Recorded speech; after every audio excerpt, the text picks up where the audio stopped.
Okay, in this recording, we're going to look here at both the Kinnier et al. Article about universal moral values, and then I'm going to also finish with a little bit of discussion about myth. Um, so, first of all, the question that looms here is is there some kind of universal set of moral values? Um, Whereas typically we may find that religion teaches moral lessons.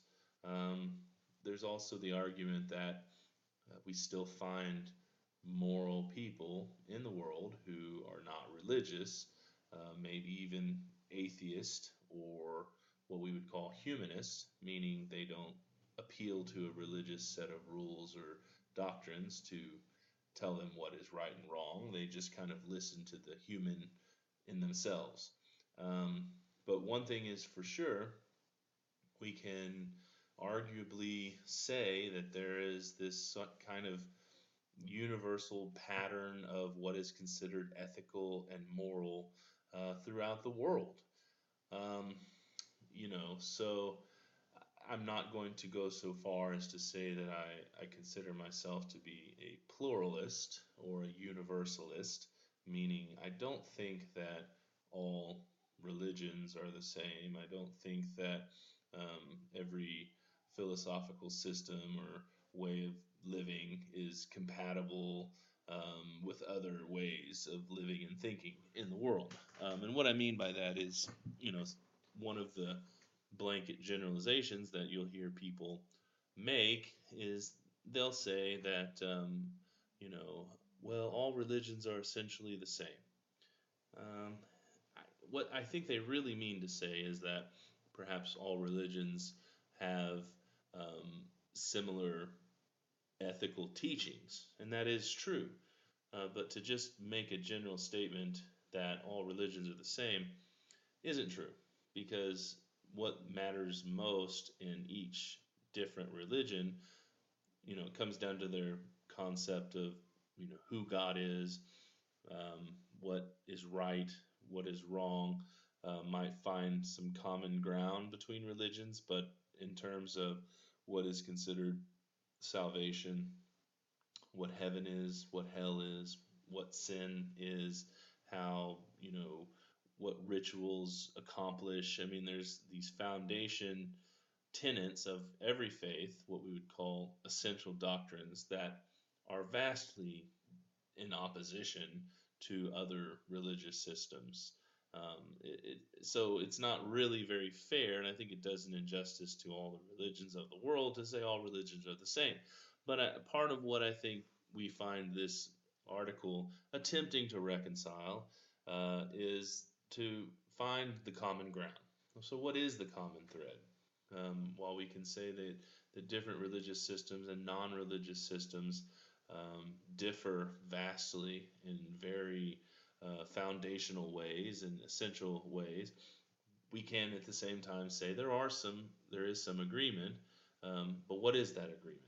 So I like this article because it addresses that typically we find values taught in religion, so it doesn't shy away from that fact, but it also brings into the conversation the humanism, the atheism, the stance of the United Nations on what we consider to be, human values, like what is right, what is good, what is wrong, what is immoral, or maybe that's a bad word, maybe unethical. Morality and ethics tend to kind of fall into two different categories. Morals tend to find, something taught through religion, ethics, something we consider a part of philosophy. Um, how to act in the world, how to behave in the world. So this article does a good job, as you see the 10 different sources consulted for how they come up with their short list of values. They look at Judaism, Christianity, Islam, Hinduism, Taoism, Confucianism, Buddhism, humanism, atheism, and they also look at the United Nations. So, one of the arguments that would probably be the most compelling um, against this concept of a universal morality is there quoted in your notes on page 5 in the article. It says the main argument against universalism is that no individual or group of individuals is qualified for promulgating what is good or correct for all people. So it kind of boils down to who really gets to make the final say of what everyone should be doing. And that's again where we find disagreement. Um, if a Hindu makes the claim that these are the set of rules that we should follow morally, everyone's going to, in every other religion, might say, well, who are you to say, that those are the rules we should follow? What gives your religious system the authority?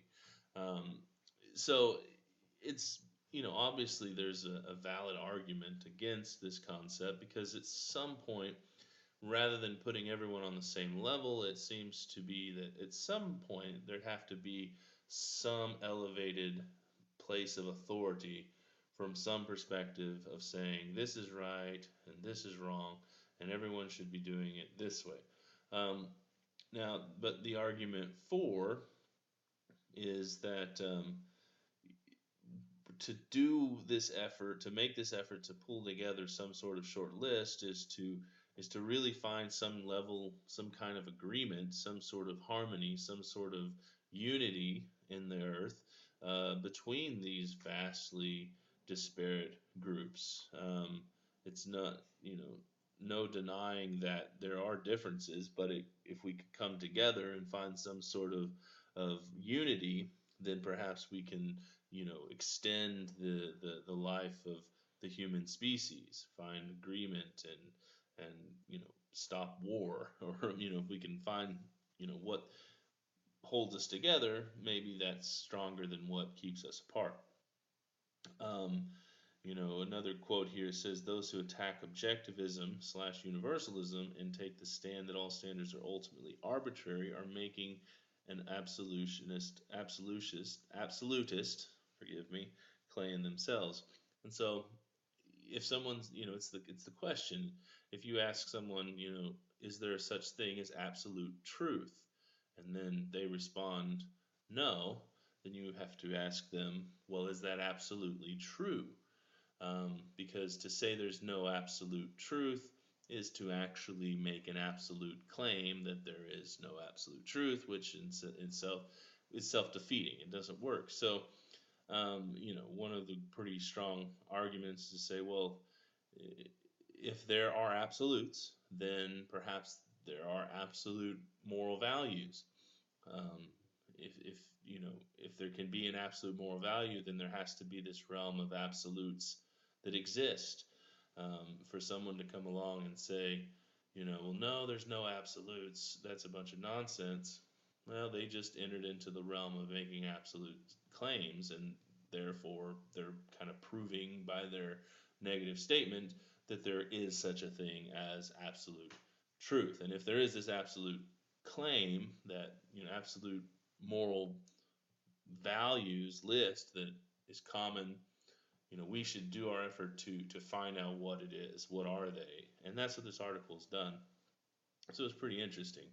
Um, it says there in the next bullet point, acceptance of and respect for diversity and relativism can coexist within a framework of limited universalism. And so they don't go the full route to say that everything, all truth is relative, but they go so far as to say that there is some limited relativity between every ethical and moral system in the world, that we can call this limited universalism.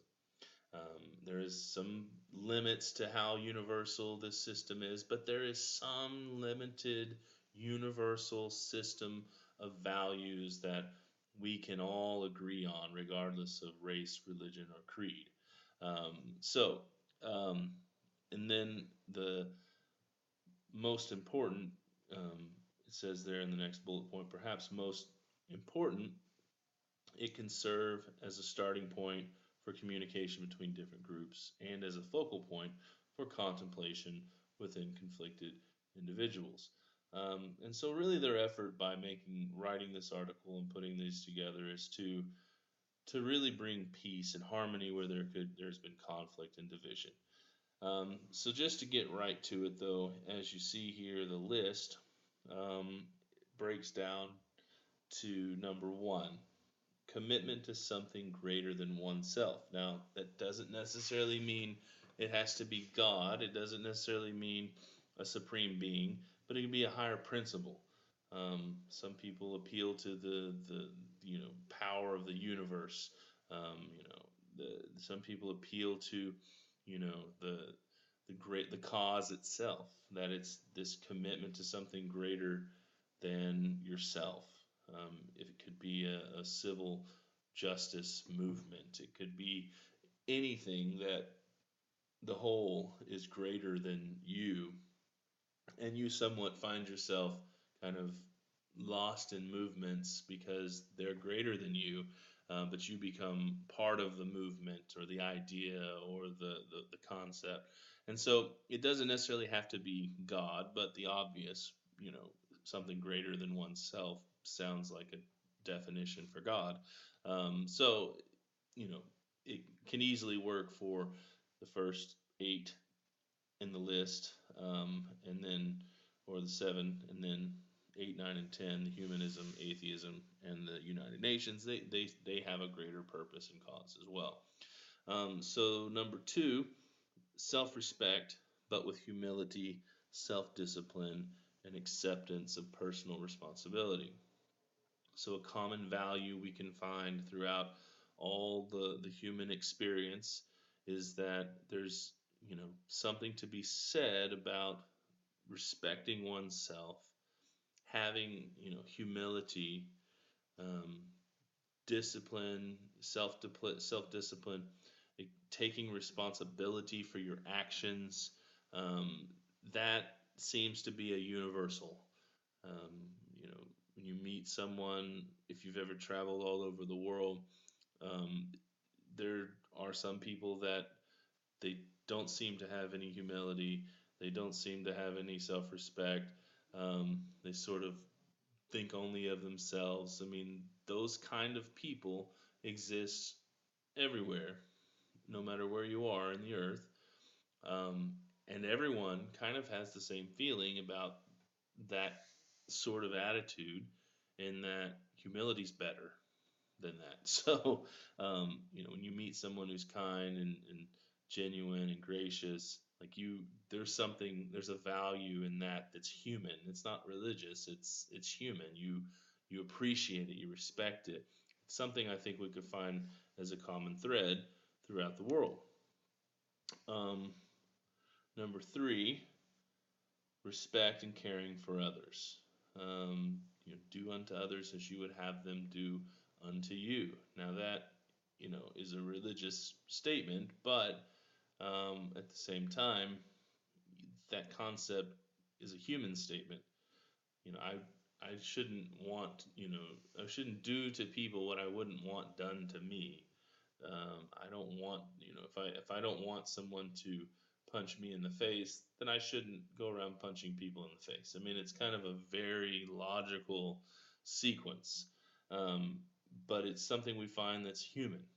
Um, you do for others what you would want done for you.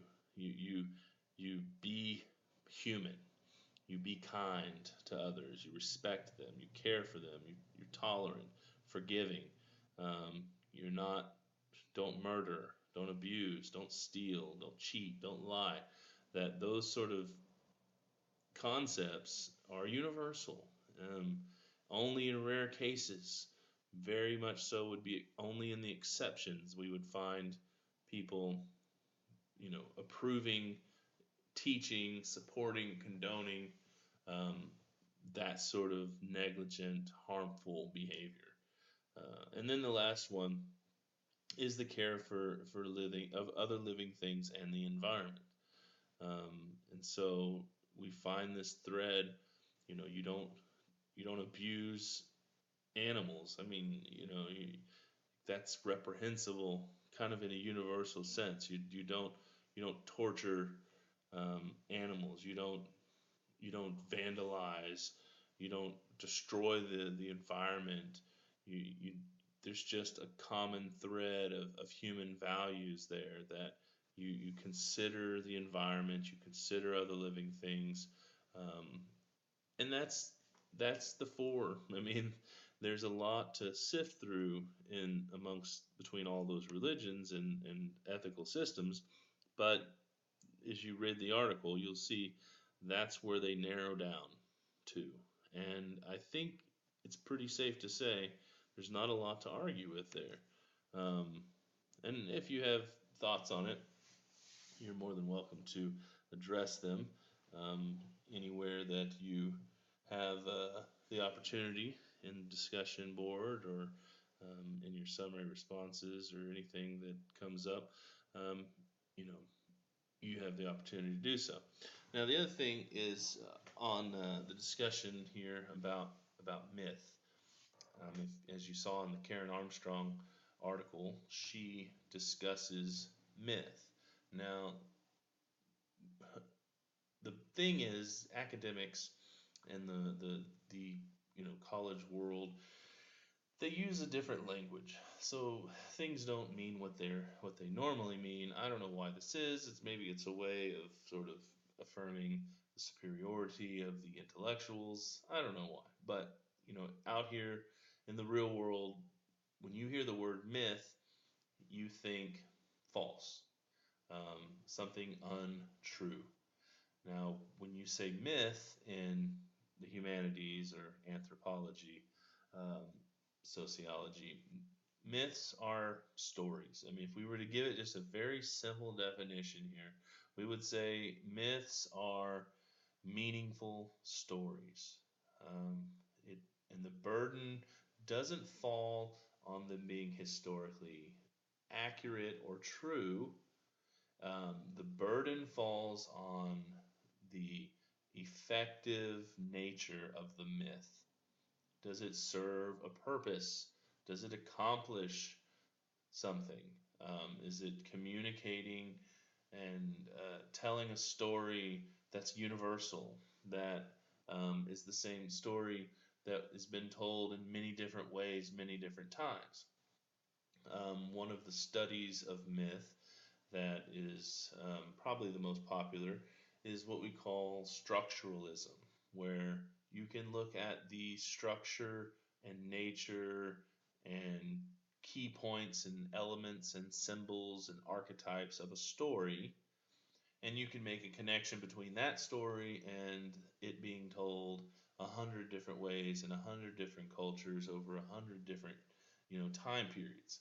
Um, yes and no. On the one hand, I, I can't deny that there are some symbols, some elements between stories that are similar, um, but I think that's a very surface reading of some of these stories, because really the qualitative, meaning the quality of the story itself, it does somewhat depend on whether or not it historically happens. So, we have what we call creation myths, that are these creation stories that tell the origins of humanity, the origins of the universe. Um, Case in point, the book of Genesis has a creation story, um, but so does every other religion. So you know, the structuralist would say, or the study, or someone studying myth in this case would say, it doesn't matter if it's true or if it happened. It only matters that it explains something important that people were unable to explain. Um, yeah, I mean, it makes sense to a degree to say that. Um, But, a lot of people would disagree within some religious systems. They would say, well, of course, that's exactly what happened. Um, you know, whether or not it did or did not is, not my place to ultimately say in this conversation. But I will say that it does come off as a bit insulting to those people who hold that myth is not just a meaningful story, that it's actually what happened.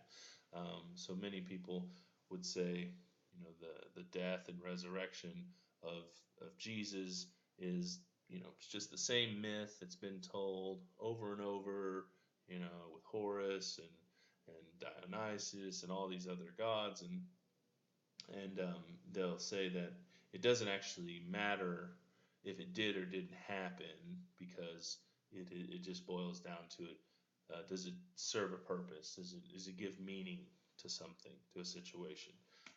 But I don't agree with that, because I think, at least in the terms of Christianity, the burden falls on that kind of has to be historically true for the Christian in order to substantiate everything else in the religious system. Now, not every religious system follows that same pattern, that having orthodoxy and absolute truth, and this has to be historically true and right to be meaningful, because that's not the case in every other religion. Anyway, but myths are not just always religious, but they do tend to um, attempt to answer questions about the natural world and how it functions, um, especially in the earliest of our ancestors, attempting to understand the way the world functioned and worked, um, when they didn't know how science, worked. They didn't understand the cosmos. So there was a belief, that every day the sun rises and sets, that was the birth, life and death and rebirth the next day of the sun god. Um, there would be explanations for the changing of the seasons, that it was somehow the gods affecting and manipulating the way things, worked here on Earth. And so we find these myths.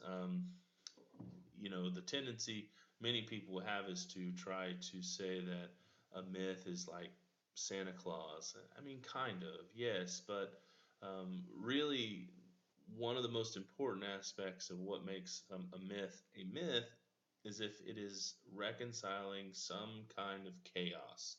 Um, when the sun falls out of the sky at the end of the day and it goes dark through the night, and you wake up the next day hoping that the sun comes back, and it does. To develop a story to explain that phenomenon is a way of reconciling the chaos of the source of heat and light that disappears in the night. And so our earliest ancestors were attempting to give some kind of scientific, observation of the earth and the way it worked in the universe, and give an answer.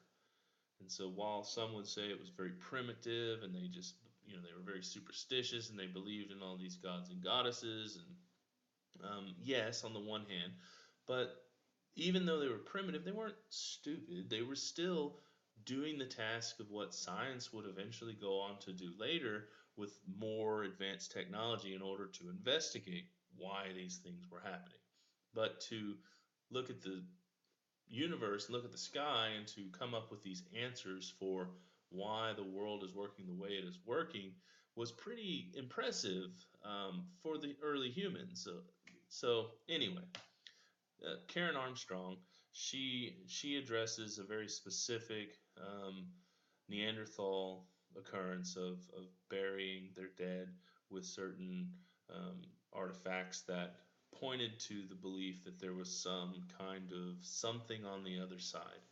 And Karen Armstrong is a scholar of religion, and we'll look at something else that she writes later on in the course. But um, so read through.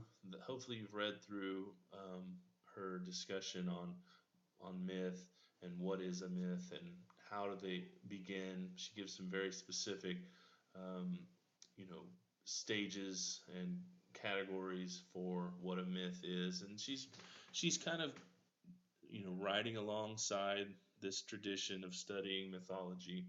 Um, Other scholars in the field would say essentially the same things.